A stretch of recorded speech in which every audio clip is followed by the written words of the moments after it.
This man is on a mission to save his historic Hawaiian beach home. Will this house survive being chopped into 8 pieces? Might not go back together at all. Exploding equipment? I thought a gun went off or something. And a treacherous road race in the dark? Go, going. Flat those 4 tires. This Hawaiian house chop will be nothing short of one massive move. The tropical Hawaiian island of Oahu, a place of stunning natural beauty. Successful property developer Jeremy Henderson grew up on the mainland, but has just moved here to make Hawaii his permanent home. Hawaii is a great place to live. It's a special place. The natural beauty here is amazing, as well as the history. This love of history is very important with his latest ambitious project. On Oahu's North Shore, Jeremy is renovating this 100-year-old wireless works into a museum. The buildings are really cool. They needed a lot of work. I think they have a lot of potential. There's just one thing missing. Jeremy needs a home to live in, and one that fits the site's unique history. After 2 months of looking, he makes an amazing find. This 90-year-old beach house is a historic gem, designed by renowned architect Charles Dickey. This Dickey house is very important to Oahu. I like that it's historic, and I like the architecture. I like wood features. I love the roof and the interior ceilings. It's a beautiful house, and I think it's a perfect fit for this property. Jeremy bought this house from Greg Kashiwa. We moved here in 1950. I was only 8 years old, and I have really fond memories of growing up here. My wife and I got married here, and you know, starting with that just goes on and on. Until recently. Now Greg and Gail have decided to move and sell the house to Jeremy. It's great that the house is going to be preserved somewhere, and we hope that once Jeremy has it relocated, that we can go out to look at it. The house currently sits on the coast of Ainahaina, just east of Honolulu. It needs to travel more than 50 miles to reach Jeremy's plot in Kahuku. That's a grueling 4-hour road trip for such an old building. To make sure it's done right, Jeremy calls in Hawaii's leading house truckers, Kikiaiola Construction, run by Mike Faya. In this house, we have some unique challenges. The city has grown up around this house and sort of entrapped it. And this Dickey home they're special. They don't deserve to be torn down. Moving the house will cost Jeremy $150,000. Road and building permits, a further $3,000. Restoration, a massive $400,000, bringing the total costs for this ambitious move to $553,000. It's expensive, but with its great history, Jeremy believes the house must be rescued. This project is a major undertaking, but I think it'll be the most rewarding project I've ever done in my life. Well, you know what you're doing, so I trust you. Well, thank you. We hope so. We hope it all goes back together again. Moving this fragile home is gonna be difficult. The very first challenge is a driveway that extends about 100 feet, but it is constricted to about 13 feet. So I've got to fit this 40-foot wide building down this 13-foot driveway. The house just isn't gonna fit. So Mike's crew will have to cut this antique house into 8 separate loads. A drastic measure, but it's the only way they can squeeze the house out of the lot and onto the road. The first cut really is the deepest, as master carpenter Ricky slices through the roof. 3 layers of tiles, felt, and board. It's not real pleasant cutting a building like this up. You know, if that's the only way it is to preserve it, you know, that's the way it's got to be. I was like, how many pieces is it going to be in? You know, is the house going to be in like 2 pieces or 20 pieces or what? Jeremy's particularly worried about this area, the great room. This room is my favorite room in the house because I love the ceiling, I love the woodwork. It really showpieces that. Yeah. The great room sits in the middle of the house and is too tall to travel intact. So Mike must take off its roof, but this causes big problems. Without it, the fragile walls have no support. So the team must install 2 temporary support walls to shore up the room. Only when the walls are secure can they then take the roof off and make final cuts to the house. It would be disastrous if the roof collapsed. It's the most important feature of the house. We got most of the shoring walls done. It should support these walls from KVDs.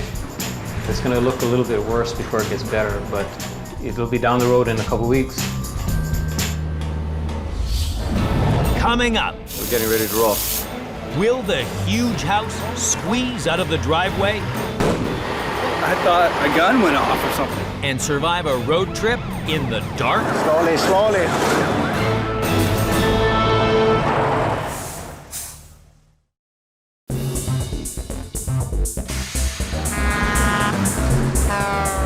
In Honolulu, Jeremy Henderson is moving his 90-year-old beach house. This project is a major undertaking, but I think it'll be the most rewarding project I've ever done in my life. It's been sliced and diced into 8 separate pieces, and today it's on the move. Shove this beam through and shove the second one in. Load that little section up, separate it from the rest of the building. Good to see things happening. Each piece is a different size. Some tall, some long, and some super wide. But there's a problem. That house got to go down that driveway. It looks spookier and spookier to me.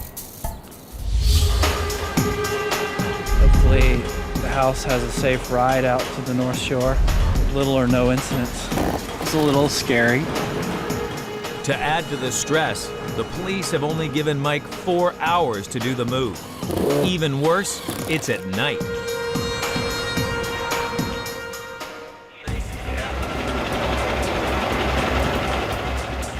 Working in the dark causes extra problems.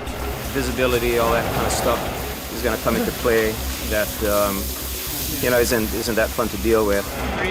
And it just got a whole lot worse.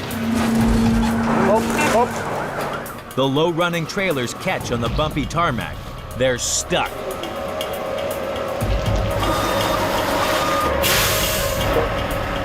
The support beam's in the concrete right now. To raise it off the ground, Mike maxes out the truck's air suspension. As high as you can go. A risky strategy. The suspension in one of the wheels has blown under the strain. We just had a tremendous explosion. I thought a gun went off or something. I don't know if the tire blew or what. I thought this might be like the end of my life. I got to try to back everything up and reschedule. We had a little failure tonight.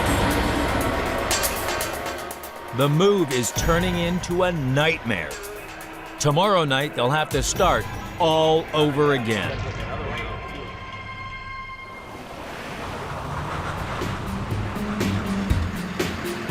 Move night 2, 12 a.m. The beams run low, but miss the ground. So far, so good. We got to go straight some more. Pull it down there. Here we go. The first 4 pieces of the house, including the bathroom and master bedroom, finally make it out of the drive. Let's go. These parts are particularly tall, which causes big problems for Mike's team. There are 4 low bridges along the highway, and its surface is uneven. Pick the wrong route, and the house could end up on a collision course. So the team need the help of the local police to pick the smoothest route and keep it clear of traffic. As they travel, they must check the height of each bridge to make sure there's enough clearance. We measured our load, we're at about 14 feet, so we should be all right. I think this next one coming up is 15 feet 4. Don't bother slowing on this one. I hope this one is a little bit higher. That was close. I barely made that one. A particularly low bridge forces Mike to slow right down. If the roof is too high to pass under here, they may have to turn back and find another route. Okay, this is the lowest one. Keep on going, Rich. They made it by a whisker. You guys are looking good. This next 20 miles or so that we're going to be going, we can kind of relax on this. Then after that, we're going to be going on the 2-lane roads, and that'll be new territory again for us. With the bridges behind them, Jeremy races to the new site. And we're gonna go up ahead to get ready for when they arrive. Fearing his house may end up in the bushes, Jeremy lays out reflectors to light a safe path. They can go right or left or straight into the pond, so we're gonna hope they go to the right. Put up some red reflectors in the road. Follow the reflectors on the right-hand side when you hit the fork. The reflectors do the trick, and the first 4 pieces of the house arrive safely. Congratulations, they're yours now. I love it when they get here. But the holdups have cost the crew precious time, so they must work through a 3rd night tomorrow.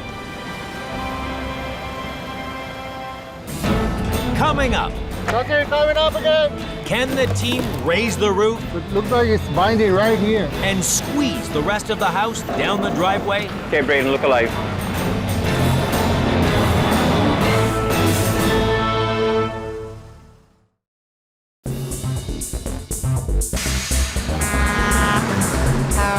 In Honolulu, it's taken 2 nights for Mike's team to move just half of Jeremy's beautiful beach house. It's something that I really care about. That I want everybody to take care in moving and putting back together. Now the team faced their toughest test yet. Cut the roof off the precious great room so they can move it tonight. The roof is really important, and it's really my favorite feature in the house. Gonna make this last cut, the upper roof from the lower roof. Hook it up to the crane and hopefully it'll come right off. This is it. Now this is the moment of truth. Okay, coming up again. Just as the crane takes the strain, the roof snags. It's not completely severed from the walls. It looks like it's binding right here. If they carry on lifting, the roof could rip in half. There's a whole lot of hidden nails and can't really tell what we're dealing with. Can somebody pry it from underneath, Chauncey?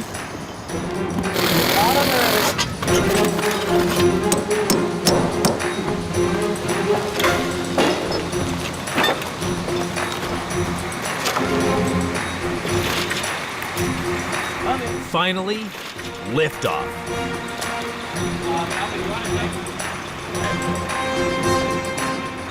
He gave us a little bit of hard time. We kept at it, worked hard on it, pushed here, shoved there. The house stayed in one piece, so I call it a good day. I'm glad to see the roof lifted off in one piece. It looks all good. But Mike's crew can't relax yet. Removing the roof is only half the problem. The roof is over 18 feet wide, the widest piece of the house. But this driveway is only 13 feet wide.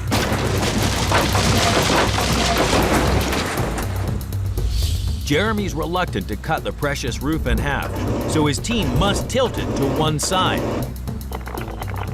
making it slim enough to squeeze down the driveway to the road. To stop the roof toppling over, the crew weld it to the trailer. Having worked all day, the team now face a third night on the road. 11:30 p.m. Mike's team inched the roof out of the driveway onto the road. It's a big piece of the house. It's a really important part of the house. Done a pretty good move with the roof tonight. It should go real quick. This is the way it's supposed to work.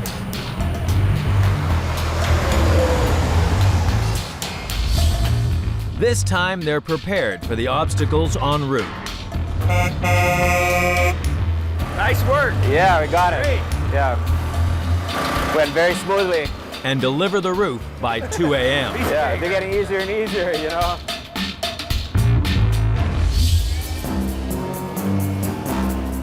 The following morning, Mike's team are exhausted. Today we're loading up the living room section. It's going to be the longest piece of this move, 48 feet long. The road is only 52 feet wide. There's no let-up. After a day of worry, the crew now face night number 4.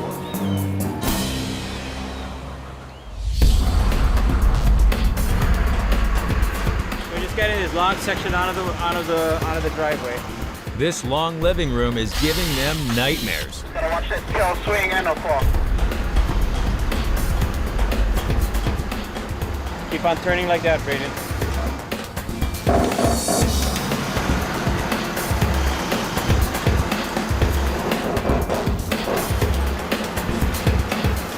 We're all the way across Kalanianaole, the highway, and we can't turn anymore because this tail of this beam is sticking out. So we're just cutting it off. It's taken them an hour to move just 50 feet. Okay, Brayden, look alive. And there's 50 miles of twists and turns still to go. Coming up, can the crew avoid a collision at the last bridge? Slowly, slow down a little bit. And get this beach house home? We didn't have a plan C.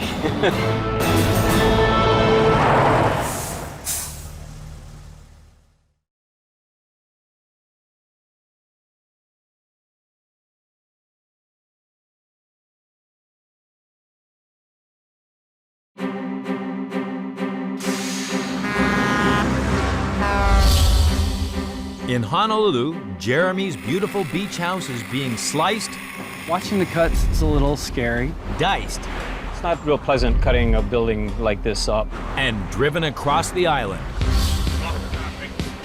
1:30 a.m., move night 4.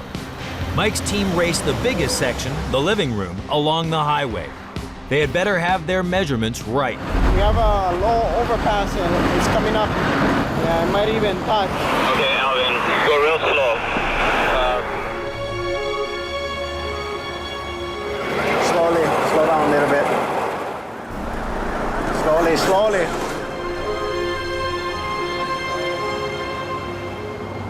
Not only is the living room long, it's tall. Go slowly. Too tall. Hop, hop, hop. It catches on the bridge, bringing the move to a halt. This is Mike's worst nightmare. The highway will be jammed with traffic in just a few hours, so he must act fast. Flat those 4 tires. Make sure it can go down. You have enough to go down.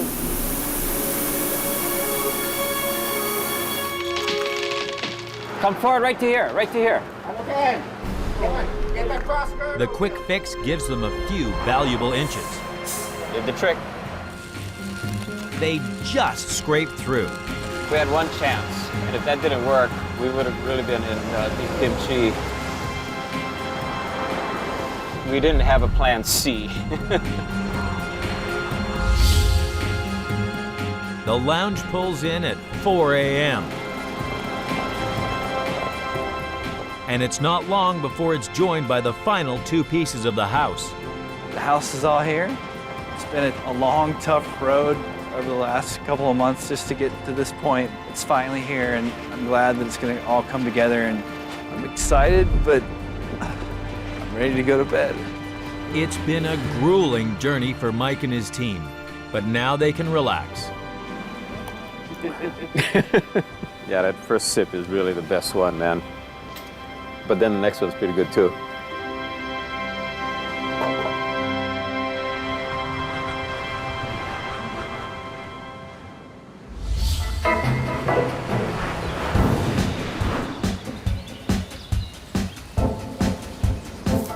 The following morning, Jeremy's out early, scouting for the most stunning spot to rebuild his beach house. We got 39 feet. We'll say 40. Say 40. He wants to make sure the house is in the perfect position. How's the view look up there? It's great. There's many months of work to be done before Jeremy can move in. Mike's team have to carefully line up and rejoin each segment. Cover the cuts with board and plaster. Reconnect all the wiring and pipework. And seal the joins outside, restoring this architectural gem to its former glory. Hopefully by the summer, it will be finished.